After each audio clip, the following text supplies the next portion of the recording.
Alright, hey everyone, Melissa here. Thanks for joining me. In this video today, I'm going to be talking about the 65 jobs I have had. Yes, you heard that right, 65 jobs. Try not to laugh. Okay, so I have gone through yesterday through some of my paperwork, and I put together stuff, and after I've healed from a post-abortive class, I just kind of am looking at things a little differently. So yeah, 65 jobs, unbelievable, huh? So my first job was at a restaurant, and this is just so you can get to know me a little better. This is just like totally different from the normal stuff. I was at a restaurant, first restaurant, Billy's, in a small town. The pizza tastes like cardboard. It was disgusting. We used to have a joke about that. It was absolutely disgusting.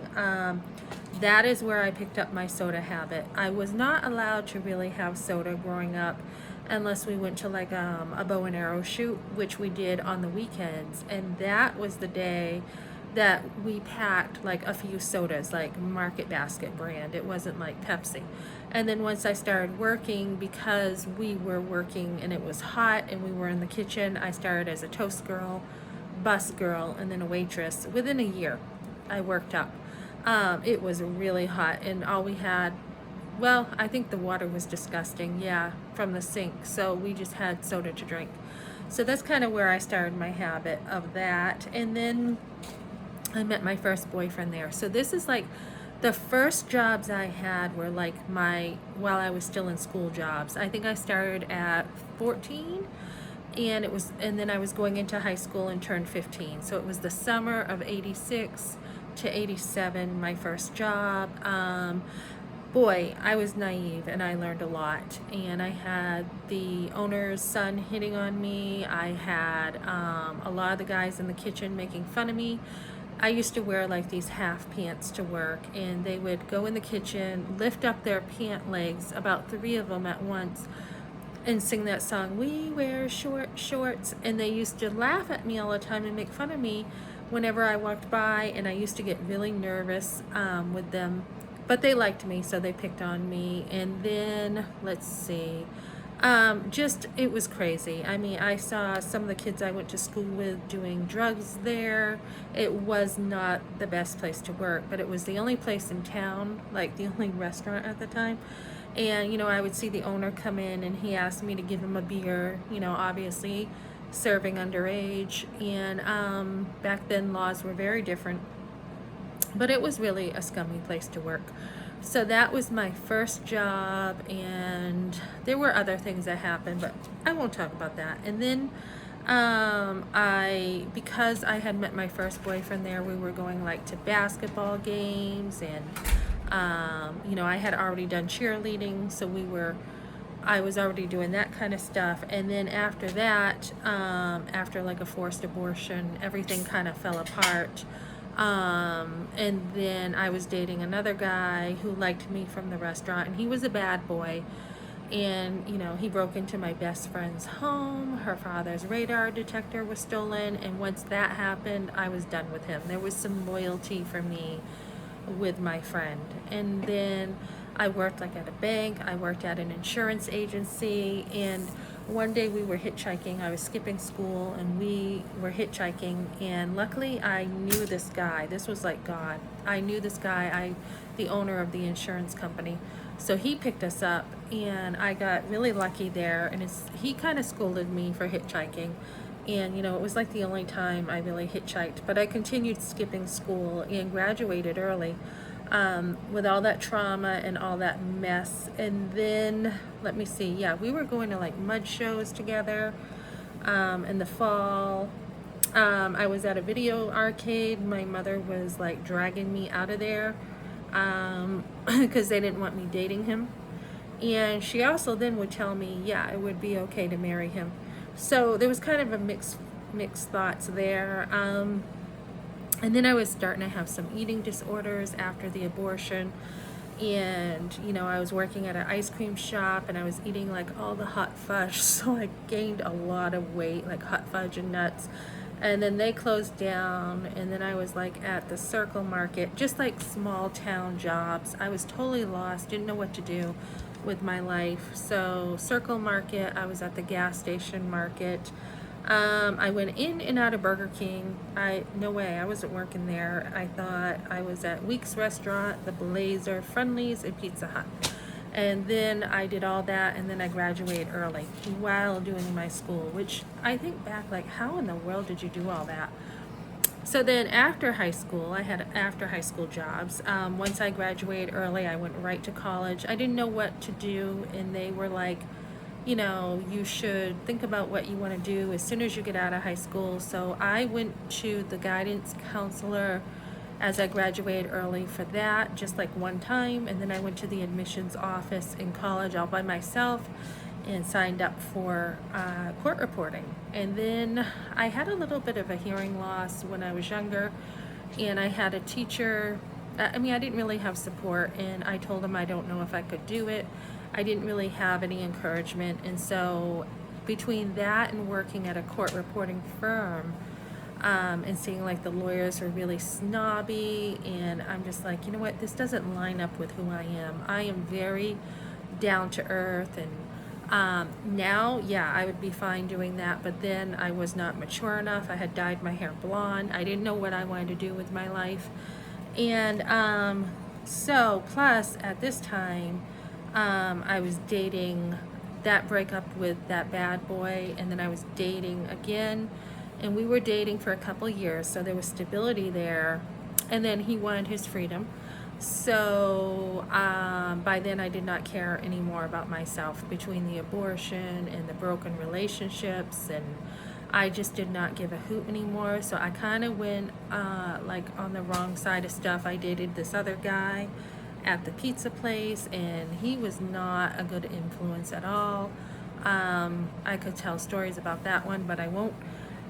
And then we had gotten back together, and we decided with that boyfriend, the up and downness, to get married. And the first year was the toughest because it was nothing like what I thought it would be. So shortly after we had broken up again, I had started hairdressing school. And when I was in hairdressing school, I was working like 3 jobs. I was working like at the salon, I was working at the Common Man restaurant, and then I was also working at a hair place. And the thing about that hair place in Derry, New Hampshire, was I had a boss who was like really, really nurturing. She brought me all these clothes, not that I couldn't afford them, but at that time I didn't have that money to get what she wanted at the time, so she brought me clothes. And then I met this other woman who started to change my life. Her name was Carla, and she was a woman of faith, and I never met like someone like her. Like when I was a kid, I did do like Sunday school lessons with my great aunt, and then she died. So here's a woman talking to me about God like he's there, and then I went over her house for a Bible study, and it was just like a one-time thing. I thought it was really strange. And then my husband and I already had tried to have kids, and we couldn't. My aunt had gotten us a place after we were married. We had moved out of a place that my uncle and my other aunt by marriage had lived in. And I had already had my own place before that. I was living by myself. I worked for the State Department of Agriculture. I was doing jazzercise, and that's kind of how I met this lady. And so I was working there, and then like my personal life was just falling apart. So yeah, we had gotten married thinking like, okay, this should, you know, solve some things, which it doesn't. And so things were falling apart again, and it's really hard to keep a job when your personal life is falling apart. So I had like no direction really. I was just lost, and then I got pregnant. Voila. So and at the same time, after I had my firstborn son, we were really ingrained in family. And my husband's grandmother said, what religion are you going to teach him? I'm like, religion? I'm not religious. I'm not a religious person. So so I did go to church to do better with him than what I felt like I had. And I heard the gospel, got saved, and from there my life started changing again. for the better this time. I was totally lost. God saved me, thank goodness, because he saved me from myself in many ways.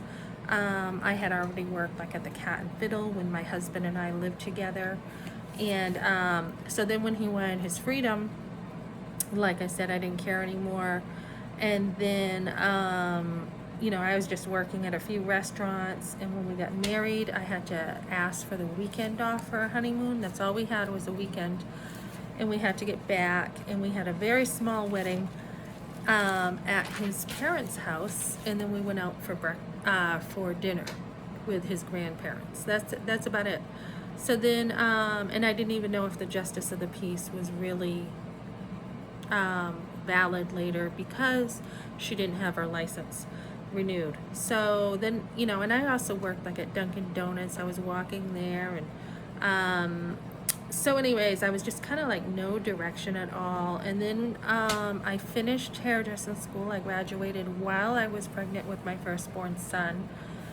And then he had started kicking before I graduated, and that really brought the trauma of a forced abortion to light. And then that was right before I got saved. I felt all the guilt, and I just, I didn't really want to live anymore. And that's what abortion does. It gives you a lot of false guilt too.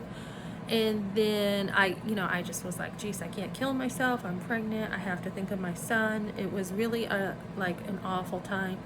And then I had my son, and I was on cloud 9. I was so happy to be a mother. And then I tried to work like at a store, but I missed him. So I finally decided to stay home. And that was the first time I was like, you know what? It would be cheaper to stay home with him than to do Medicaid than to go have a career in hairdressing. So I put that down. I stayed home with my kids pretty much for most of the time. I mean, I did like newspaper routes, and then once I got pregnant, I couldn't keep up with it because I was walking on one, and then my son was allergic to the newspapers. And then when I tried the newspaper route again, like the third time, I was pregnant again, surprise, with my fourth born, and I just couldn't keep up with it. I had done like shoveling with them, and I was homeschooling. So my homeschooling was probably the biggest job I've done. That was like 29 years of that, plus these jobs. And then my husband also had cancer, so that was a lot of work to be on the phone. And we had over $25,000 easy in bills, and if we had that all saved, it would have been gone. So just that was the beginning of me staying home and being much more frugal than what I was taught to do. And so as we move forward, my sons were graduating. One of my sons went into the military. They were leaving home and stuff, and so I had time to work. And I did a bunch of jobs in the cleaning business. I had one lady who I worked for. I worked at a bank, and she told me like I stole her vacuums, and I'm like, ha ha, very funny. There's cameras right here. I didn't steal your vacuums.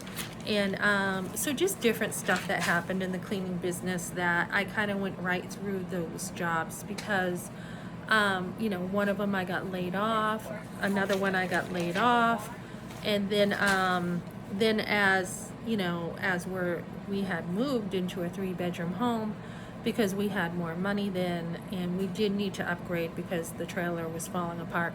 So I kind of had to work at that point because we had that. I had a car I brought, and so now with all the jobs under my belt, I definitely worked on a lot of skills. I worked at a car dealership. I tried my hand in that. I tried my own cleaning business, and I just kind of kept working at things. So now I am home, and I don't have a car, and I have to find my social security number. And now that I've healed from that trauma, the same time I was doing all those jobs and trying to stay on my feet, I had also taken a post-abortive class.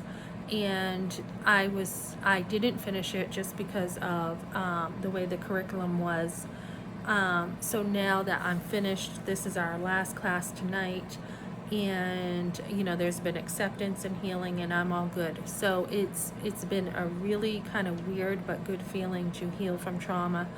and just see things very differently now. I'm seeing things really differently. And the load is heavy, like lighter. It was heavy, and you feel 100% better. And so now I'm looking to see what I want to do. I did do a real estate class, and then I missed, I guess, or the PSI did not send me an email. So that got, thrown out the door. So what I need to do now is think about what I want to do. I have heavily invested in myself with my work, my education. I took a lot of classes like Ramsey's boot camp. I took a marriage class. I took a lot of Bible studies while my kids were growing up. I volunteered with Civil Air Patrol, a food pantry, a nursery. I brought my kids to Awana youth group, missions, Boy Scouts, Cub Scouts. I've done so much stuff. So now I'm at that time in my life where it's time to really think about what I want to do. I do have a job at McDonald's once I get my card found or they send me one, and I need to reevaluate that and think about it. Do I really want to do that? And I had a lady at a Bible study say to me, "Oh my goodness, you've been busy. You worked that much?" I said, "Yep, while I was homeschooling, while I was raising my kids. I had all those jobs." And the home births too, which was more work, more education.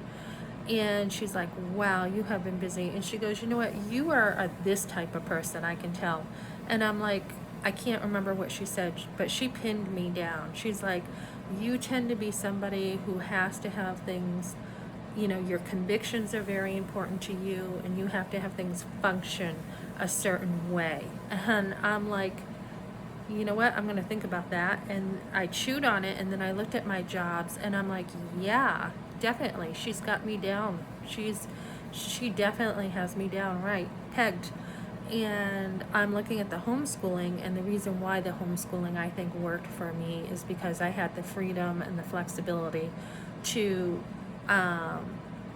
express my convictions with things, and to be able to have that flexibility that I needed while raising my kids. So the flexibility was really important. And like one of the jobs I had, cleaning banks, she offered me management. And I was like, you know what, this isn't really going to make sense with the mileage I would have to go from bank to bank to bank. And so, no, I won't take it. And then shortly after, she fired me because I think she didn't like my answer. And looking at some of these cleaning jobs, when I was at one of the dealerships, I called in because I had cramps, and they're like, "Well, you need to go to the doctors because of COVID." And I'm like, "Look, I called in because of cramps, not COVID, so no, I'm not going to the doctors for that." So they had to let me go because of that. I did go back to one job. When I was married, I worked for this company, and the boss was like, he threw a knife at me and missed, like a big like butcher knife, and he missed, and he hit the dishwasher wall behind me. And he was a major alcoholic, and he later said sorry to me. I didn't ask for an apology, but his wife made him say sorry to me, and she's like, "You're the only person he ever said sorry to." I didn't say anything about it. I was just quiet about it, and he felt convicted and came over and said sorry to me. And then I did work for him later. He was at another restaurant business that he owned. I worked for him and his brother. And I asked him a question when he was totally stressed. Not that I knew he was stressed, but he was doing some dishes, and he was yelling at me this time. And I turned around and walked out. And the lady there is like, "What's the matter?" I said, "He just screamed at me, and I don't have to tolerate that." So I walked out, and my standard has changed now. When I was younger, I didn't really have any expectations of work. I didn't really know what to expect. And so now things have changed a lot for me. I know myself better. I know, I've been tons of experience and skills. So that's what I'm doing. I'm kind of moving forward with all this. But yes, 65 jobs, which is unbelievable.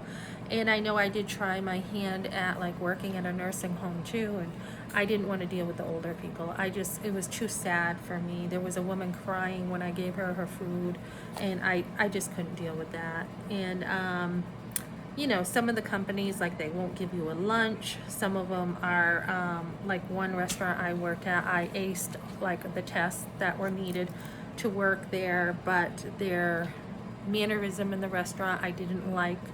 Um, yeah, so, and then I worked at some hotels, then I worked at a laundromat, and I worked right through COVID. And then at the very end, I had like 72 hours set up for me to work at 2 jobs, and I got sick, COVID related. So that was pretty much the big thing that happened that said you better slow down a little bit with your work. And you know, I qualified for the help with COVID, which was great. And that really worked out for us as we lost our home. But yeah, so just, you know, I had another company out here that I worked for, and they didn't want to pay you tips. They just wanted to pay you a percentage. So that wasn't happening. And then I contracted with a cleaning company, started my own cleaning company out here, contracted with someone. She didn't want to pay me. So yeah, that wasn't working out. So temporary work I've done, and I'm looking for something else now. So that's pretty much it. That's like my 65 jobs in a nutshell, looking at my teen years, my after high school year jobs, my marriage jobs, and then at the end saying, okay, you got to get a little more savvy with the money because you guys are sinking. The house, you know, the trailer was falling apart. We were there 23 years. We tried to fix it up, and you couldn't fix it up anymore. So that's when I really had to work, and my kids were at the age of, as a homeschool mom, to be able to balance both of those. So definitely I agree with staying home as much as you can with your kids. But meanwhile, once you can work, get out there and work.